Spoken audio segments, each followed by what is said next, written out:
परम दयाल अनंत सुख सम्राट आदि सदगुरु सर्वात्माओं के सदगुरु सर्वसृष्टि के सदगुरु सुखराम जी महाराज ने धन्य हो।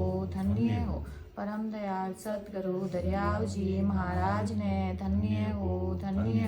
परम दयाल सदगुरु बाबा जी महाराज ने धन्य हो। तालनपुर गुरुधाम ने बारंबार प्रणाम स्वीकार हुए। परम पिस्ता ग्रंथ। भक्ति विसारी राम की मानव दे पाय पचतासी सुख राम के लक 84 माय। इस साखी के माध्यम से हमें सदगुरु सुखराम जी महाराज फरमाते हैं कि मनुष्य शरीर पाकर परमात्मा की भक्ति भूल गया। अगर मनुष्य शरीर अपन को मिल गया है, अगर हमने परमात्मा की भक्ति नहीं करी है, हम परमात्मा को भूल गए हैं, तो हमें 84 लाख योनियों भुगतनी पड़ेगी। और लक 84 योनि भुगतने के बाद हमें पछताना पड़ेगा कि हमें मनुष्य शरीर मिला था, हमने उस टाइम परमात्मा की भक्ति नहीं करी थी। लक 84 में जाने के बाद हम प्रार्थना करेंगे कि हमें मनुष्य शरीर दीजिए। उस टाइम पछताने से कुछ नहीं होगा। उस टाइम हमें लक 84 योनि काटनी ही पड़ेगी। इससे अच्छा हमें अगर मनुष्य शरीर मिल गया है तो हमें परमात्मा की भक्ति करनी चाहिए। जन्म जन्म पछतावतो मानव दे के काज राम सिवर सुख राम कहे ओ अवसर है आज। इस साखी के माध्यम से कि जन्म जन्म पछताओ तो मानव देह के काज, कि कितने जन्मों से मनुष्य शरीर की प्राप्ति के लिए तू प्रार्थना करता था, पछताता था। जब तू लक 84 योनि काट रहा था तब अनेक जन्मों से कि जन्म जन्म पछताओ तो मानव देह के काज। महाराज फरमाते हैं कि राम जी का सुमरन कर लो कि ये अवसर आज आ गया है, कि ये अवसर, ये अपॉर्चुनिटी, ये मौका हमें आज मिल गया है। महाराज फरमाते हैं कि अगर आज ये अवसर हमें मिल गया है तो हमें राम जी का सुमरन कर लेना चाहिए। अगले जन्म में हमें कहाँ जन्म मिलेगा, हमारा क्या होगा, हमारी आत्मा कहाँ जाएगी, कहाँ जन्म लेगी, उसका कोई भरोसा नहीं है। अगर हमें ये आज ये अवसर मिल गया है तो हमें सदगुरु महाराज की भक्ति भी मिल गई है, तो हमें राम जी का सुमरन कर लेना चाहिए। अन्यथा पछताने के अलावा हमारे हाथ में कुछ नहीं रहेगा। एक हरजस पद के माध्यम से भी हमें महाराज फरमाते हैं कि ओ मौसर राम भजन को रे हरिजन होए सोए जागो रे। ओ मौसर राम भजन को रे हरिजन होए सोए जागो रे। करना है सो अब कर लीजो, करना है सो अब कर लीजो। ओ मौसर जावे भागो रे, ओ मौसर जावे भागो रे। इस हरजस पद के माध्यम से समझाता है कि ओ मौसर है राम भजन का, हरिजन है से होई सोए जागो रे। जो राम जी के भक्त है वो जाग जाओ, करना है सो अब कर लीजो, क्योंकि अबे हमें मनुष्य जन्म मिला है, मानव तन मिला है। और मौसर भाग जाएगा, मतलब ये अवसर चला जाएगा, ये मनुष्य तन चला जाएगा। लक 84 योनि में जाने के बाद पछताने के अलावा हमारे हाथ में कुछ नहीं रहेगा। अगली साखी। लक 84 भटक कर नरतन पायो नीट, सुख राम राम शिवरे नहीं तो पशुआ पंखी कीट। इस साखी के माध्यम से हमें समझा रहे हैं कि लक 84 भटक कर नर्तन पायो नीट, कि लक 84 योनियां भटक कर कितने लाखों वर्ष तक तू लक 84 में भटक रहा था, तब कहीं जाके तुमको ये नर्तन मिला है, मतलब मनुष्य जन्म मिला है। सुख राम राम शिव रे नहीं। सुखराम जी महाराज फरमा रहे हैं, कह रहे कि राम सिमरे नहीं, कि मतलब तुम राम जी का सिमरन नहीं किया तो तुम्हें पशु पक्षी व कीट योनि में जाना पड़ेगा। लोगों को लगता है कि मनुष्य जन्म मिल गया है, हमें अगले जन्म भी अगर परमात्मा की भक्ति नहीं करेंगे और ऐसे ही हम मनुष्य जन्म निकाल देंगे तो हमें वापस मनुष्य जन्म मिल जाएगा। ये लोगों की बहुत बड़ी गलतफहमी है, पर उनको ये नहीं पता है कि एक बार ये मनुष्य शरीर चला गया तो अगर हमने राम जी की भक्ति नहीं करी तो हमें कितने लाखों करोड़ों वर्ष तक पशु पक्षी कीट योनि में जाना पड़ेगा। वो लाखों वर्ष कैसे काटोगे, वो दुख कैसे भोगोगे? अभी तो मनुष्य जन्म मिला है, हम जैसे तैसे मनुष्य जन्म को काट लेंगे। फिर अगर पशु पक्षी बोल नहीं पाते, कह नहीं पाते, अपना दर्द बयां नहीं कर पाते, कुछ नहीं कर सकते वो अपनी मर्जी के अनुसार, और हमें अभी मानव तन मिला है, अपन अपनी मर्जी से सब कुछ उठ बैठ सकते हैं, खा पी सकते हैं, अपना दिमाग चला सकते हैं, अपने अनुसार सब कुछ कर सकते हैं। लेकिन लक 84 योनि में अगर पशु पक्षी कीट छोटे छोटे जानवर वगैरह बन गए तो अपन क्या कर पाएंगे? राम जी की भक्ति नहीं कर सकते। अभी तो हमें मनुष्य जन्म मिला है तो हमें राम जी की भक्ति करनी चाहिए, अन्यथा हमें लक 84 योनि का दुख भोगना पड़ेगा। मृत्युलोक में मानवी, देवलोक में देव, पशु किया सब पछतावसी, भूला हर की से। इस साखी के माध्यम से हमें सदगुरु सुखराम जी महाराज क्या समझा रहे हैं, क्या फरमा रहे हैं कि मृत्यु लोक में मानवी, मृत्यु लोक में मनुष्य व देवलोक में देवता जो परमात्मा को भूल रहे हैं यानी भजन नहीं कर रहे हैं, कि मृत्यु लोक में तो मनुष्य पछताएंगे जो राम जी की भक्ति नहीं कर रहे हैं। मनुष्य तो पछताएंगे। देवलोक में देवता भी, ब्रह्मा विष्णु महेश भी मनुष्य शरीर के लिए पछता रहे हैं, मनुष्य शरीर के लिए प्रार्थना कर रहे हैं, क्योंकि उन्हें भी राम जी का सिमरन नहीं कर सकते जो ब्रह्मा विष्णु महेश देवता है, क्योंकि वो अगर राम जी की भक्ति नहीं अगर कर भी रहे तो उनको संचित नहीं हो सकता उनकी राम जी की भक्ति। लेकिन एक मृत्यु लोक में मनुष्य शरीर ही, उसी से ही हमें मोक्ष की प्राप्ति हो सकती है, उसी से ही हम राम जी का सिमरन करके हम उस अमर देश अमर लोक मोक्ष की प्राप्ति कर सकते हैं। देवता भी पछता रहे हैं, मनुष्य जन्म नहीं मिल रहा उनको, क्योंकि वो भी राम जी का सिमरन नहीं कर सकते, उनको भी मोक्ष की प्राप्ति नहीं हुई है अभी भी। 84 बंच तो नर देही, भगति का से पछतायो, हर होशियार करो नर शिवरण, यो अवसर अब आयो। कि 84 बंच तो नर देही, भक्ति का पछतायो। जब 84 योनि में था तब मनुष्य शरीर की इच्छा करता था। जब हम 84 लाख योनियां भुगत रहे थे तब हम सदगुरु परमात्मा से यही प्रार्थना करते थे कि हमें मनुष्य शरीर दीजिए, अगर आप हमें मनुष्य शरीर दोगे तो हम आपको कभी नहीं भूलेंगे, हम आपकी भक्ति करेंगे, हम राम जी की भक्ति करेंगे। अब भक्ति करने के लिए पछताता है उस टाइम जब लक 84 योनि में था तब। अब मनुष्य शरीर मिल गया है तो होशियारी से जल्दी सदगुरु विधि से भजन करो। इस साखी के माध्यम से समझा रहे हैं कि अगर हमें मनुष्य शरीर मिल गया है और हमें स्वस्थ शरीर मिला है और फिर हमें सदगुरु जी महाराज की भक्ति भी मिल गई है, अगर फिर हम अगर भक्ति नहीं करी, होशियार रहकर सदगुरु विधि से भजन नहीं किया, आते जाते श्वास में राम जी का सिमरन नहीं किया, तो फिर लक 84 योनि अपने लिए तैयार है। भटकत नीट मिल्यो है, मानव तन अवतारा, सुरपत देव सकल सो बंछे, मिले न दूजी बारा।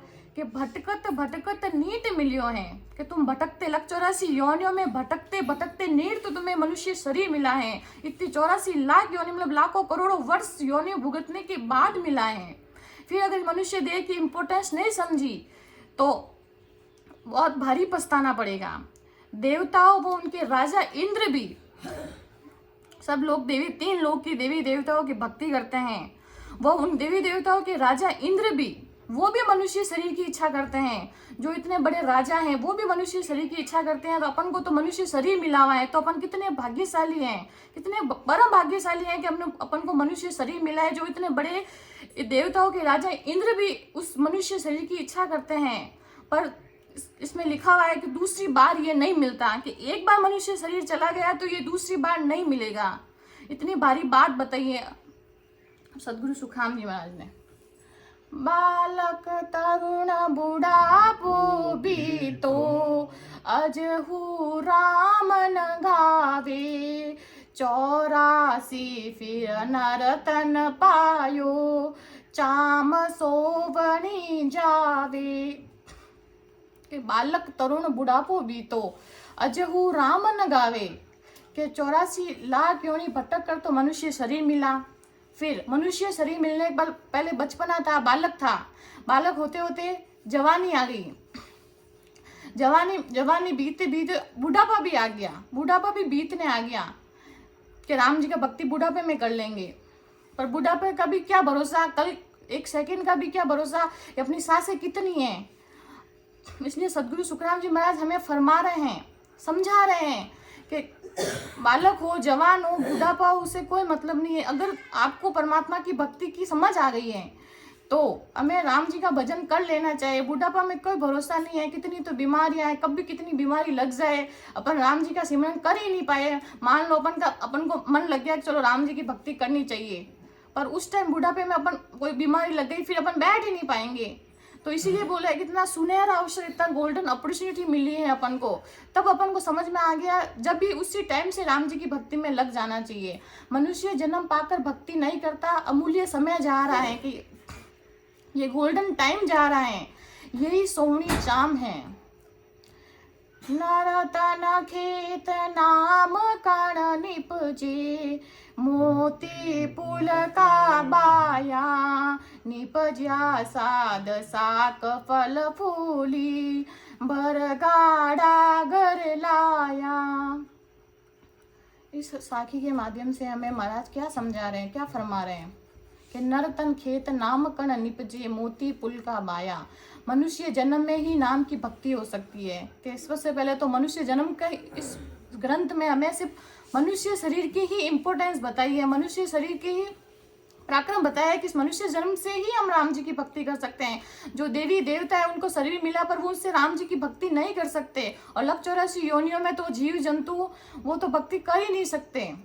सदगुरु विधि से भजन करने पर एक श्वास में 76 करोड़ नाम आते हैं, कि एक श्वास में 76 करोड़ नाम आते हैं। बिना भेद से भक्ति करने पर वाणी से 5 कंठों से 10, वाणी से 5 कंठों से 10 व मन से करने पर एक श्वास में 20 नाम आते हैं। कि सदगुरु विधि से भजन करना मोती पुल का पाना है। कि साखी के माध्यम से समझा रहे हैं कि सदगुरु विधि से आते जाते श्वास में अंदर लेते टाइम 20 से 25 राम नाम, और बाहर से कितने भी राम नाम लो, पर अंदर जाती श्वास में कम से कम 20 से 25 राम नाम आने ही चाहिए। ये सदगुरु विधि का भेद है, और कंठ से हमें राम जी की भक्ति करनी चाहिए। सदगुरु विधि से भजन करना मोती पुल का बाना, व एक श्वास में 76 करोड़ नाम आना ही भर गाड़ा घर आना है।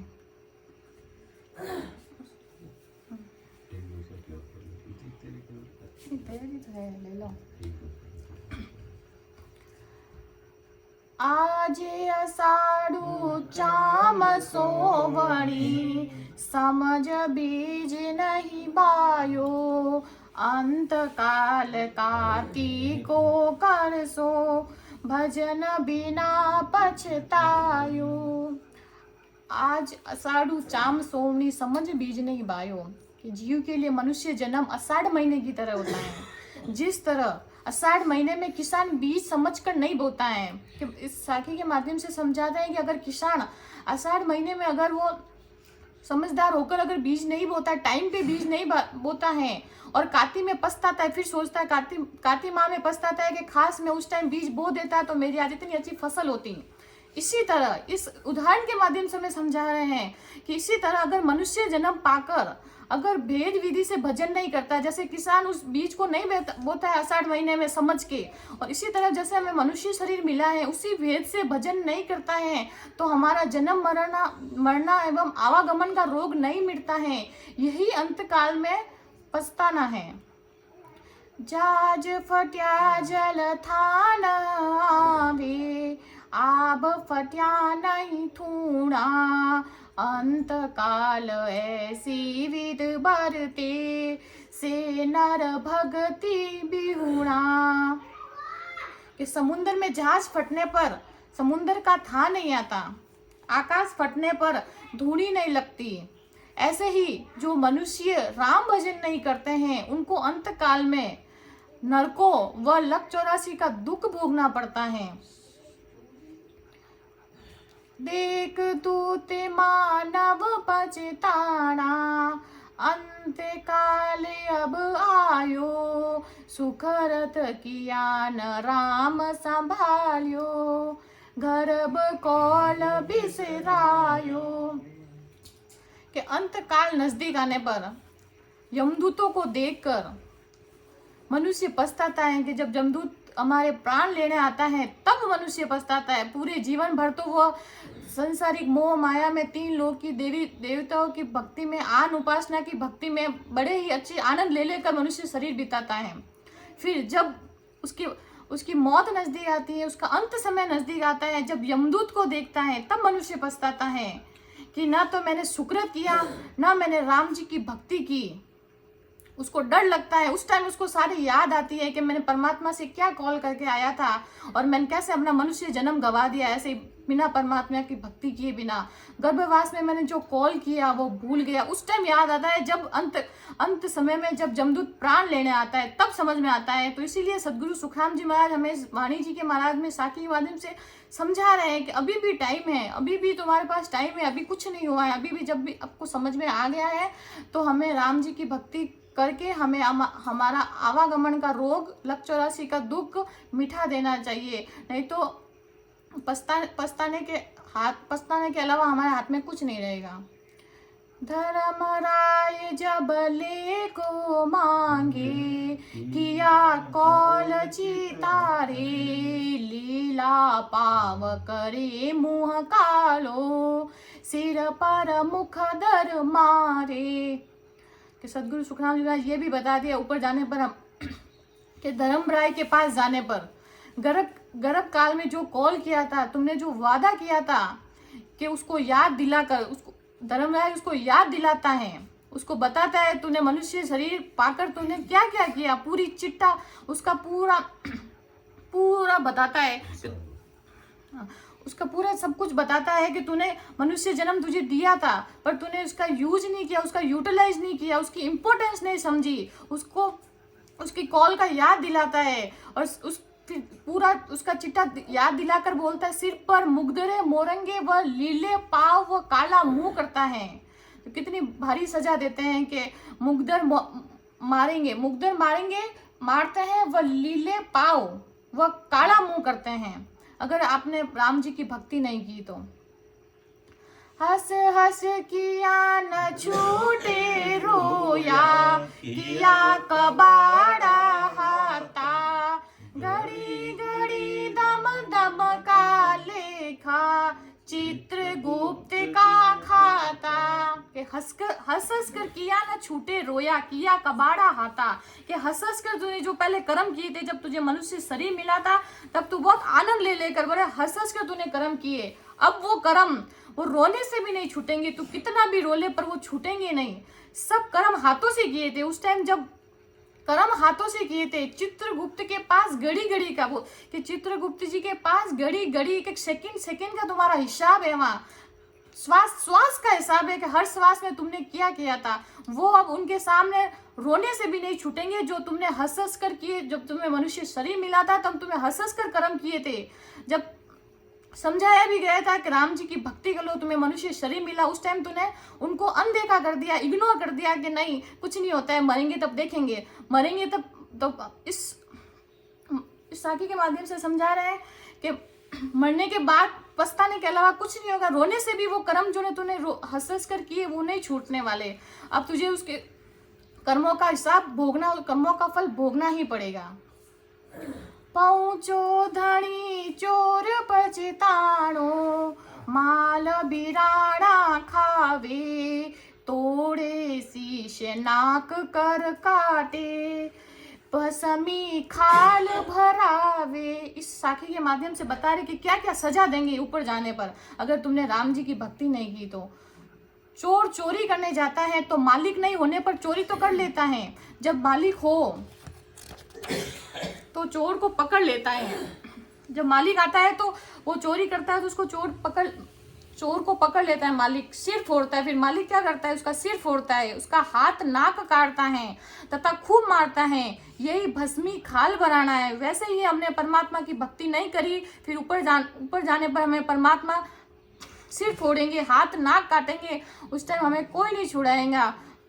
इस उदाहरण के माध्यम से जैसे चोर को मालिक पकड़ लेता तब उसके साथ क्या करता है, उसी प्रकार हमने राम जी की भक्ति नहीं करेंगे तो परमात्मा ही हमारे साथ यही हाल करेंगे। बादशाह की हुरमा होती, लागी लार पिंजारा, पड़ी बेजार पीछे पछतानी, जन्म बिगाड़ियो जारा। इस साखी के माध्यम से एक उदाहरण, एक एग्जाम्पल देके समझा रहे हैं कि बादशाह की हुरमा होती, आत्मा सत्य है, माया का स्वरूप असत है। जो सत को छोड़कर असत की भक्ति में लग गई, यही बादशाह की हुरमा का पिंजरा के साथ लगना है। जो सत की भक्ति छोड़कर असत की भक्ति में लग जाते हैं, यही है कि जो बादशाह की हुरमा थी, जो बादशाह की हुरमा होकर एक पिंजरे के साथ लग जाती है। बादशाह की हुरमा को सब तरह के सुख थे, बादशाह की हुरमा थी, उसको सब तरह के सुख ठाट बाट हर समय मिलते थे, घंटा कुछ भी नहीं करता था, ऐस आराम थे। ऐसे ही सत्सव नहंचर की भक्ति में हर समय बिना किए अखंड आनंद का अनुभव होता है। वैसे ही जैसे बादशाह की हुरमा के सब सुख ठाट बाट थे, वैसे ही परमात्मा सदगुरु सुखराम जी महाराज फरमाते हैं कि ऐसे ही सत्सव नहंचर की भक्ति करने से हर समय बिना किए अखंड आनंद का अनुभव होता है। हमें माया स्वरूप की भक्ति में जब तक करते हैं तभी तक सुख मिलता है। सुख असुख दोनों कन्या होती हैं। वो जब तक हम माया स्वरूप की भक्ति करते हैं तब जब तक हम भक्ति करते हैं तब तक ही सुख मिलता है। अब सदगुरु सुखराम जी महाराज फरमा रहे हैं कि जब हम सत्सव नहंचर की भक्ति करते हैं तो हमें हर समय बिना किए अखंड आनंद का अनुभव होता है। और माया की भक्ति में क्या अंतर है कि हमको जब तक हम माया की भक्ति करेंगे तब तक ही उसका सुख मिलेगा, उसके बाद हमें सुख नहीं मिलेगा। और हमारे सत्सुख महाराज की सत्सव की जो भक्ति नहंचर की भक्ति है, उन्हें हमें हर समय बिना कुछ किए अखंड आनंद का अनुभव होता है। इतनी बड़ी भक्ति का पराक्रम है और हमें मोक्ष की प्राप्ति होती है उससे। शुभ अशुभ दोनों कन्या होती है, शुभ का फल सुख, अशुभ का फल दुख भोगना पड़ता है। माया स्वरूप की भक्ति करने से बता रहे कि माया स्वरूप आन उपासना की भक्ति करने से हमें जन्मना मरना नहीं मिटता, हमारा आवागमन का रोग नहीं मिटता, हमारे लक 84 योनि का रोग नहीं मिटता है। यही पेजारा पड़ना है। वैसे ही जैसे ही बादशाह की हुरमा बादशाह को छोड़कर उस पिंजरे के साथ चली जाती है, तब उसको मार सहनी पड़ती है, पिंजरे के साथ उसको काम करना पड़ता है। वही जैसे माया स्वरूप की भक्ति करने पर हमें दुख भोगना, माया स्वरूप की भक्ति करने पर हमारा मोक्ष की प्राप्ति नहीं होती, हमारा जन्म न मरना नहीं मिलता। उसी प्रकार उस पिंजरे बादशाह की हुरमा को पिंजरे के साथ दुख भोगना पड़ता है और वो अपना जन्म बिगाड़ लेती हैं। वैसे ही जैसे हमें मनुष्य शरीर मिला है और हमने नैनचर की भक्ति नहीं की, राम जी की भक्ति नहीं की, तो हमारा भी ऐसे ही जन्म बिगड़ जाएगा और पछताने के अलावा हमारा हाथ में कुछ नहीं रहेगा। और इस अंक के माध्यम से हमें सिर्फ मनुष्य की इम्पोर्टेंस बताई है कि मनुष्य शरीर से ही हम परमात्मा की भक्ति कर सकते हैं, बाकी किसी योनि में हम इसकी भक्ति नहीं कर सकते। इसलिए हमें मनुष्य शरीर की इम्पोर्टेंस समझकर हमें परमात्मा की भक्ति में लग जाना चाहिए। परम दयाल अनंत सुख सम्राट आदि सदगुरु सर्व आत्माओं के सदगुरु सर्वसृष्टि के सदगुरु सदगुरु सुखराम जी महाराज ने धन्य हो धन्य।